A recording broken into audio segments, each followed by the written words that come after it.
নড়াইল জেলার ৩ উপজেলায় ৯,৬৬৫ হেক্টর জমিতে আউশ ধানের আবাদ হয়েছে।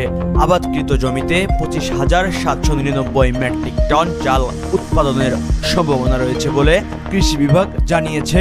কৃষি সম্প্রসারণ অধিদপ্তর নড়াইল জেলা কার্যালয়ের উপসহকারী কৃষি কর্মকর্তা নিপু মজুমদার জানান, চাষকৃত জমির মধ্যে উচ্চ ফলনশীল জাতের ৬,৪১০ হেক্টর, হাইব্রিড জাতের ৩৯০ হেক্টর এবং স্থানীয় জাতের ২,৮৬৫ হেক্টর। উপজেলা ভিত্তিক আউশ আবাদের জমির পরিমাণ হচ্ছে নড়াইল সদর উপজেলায় ৪,২৩৫ হেক্টর, কালিয়া উপজেলায় ৩,৫২৫ হেক্টর এবং লোহাগাড়া উপজেলায় ১,৯০৫ হেক্টর।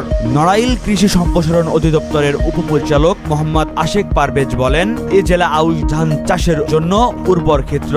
এখানকার উৎপাদিত আউশের চাল খেতে খুব সুস্বাদু। অন্যান্য বছরের ন্যায় এবারও এ জেলায় আউশের আবাদ ভালো হয়েছে। আউশের চাষ বৃদ্ধির লক্ষ্যে কৃষি বিভাগের পক্ষ থেকে কৃষকদের সার্বিক সহযোগিতা প্রদান করা হয়েছে। আউশ ধান কেটে ঘরে তোলা পর্যন্ত আবহাওয়া অনুকূলে থাকলে চলতি বছর পাম্পার ফলনের সম্ভাবনা রয়েছে বলে তিনি জানান। মহিবুল্লাহ নাহিন, প্রহর 24।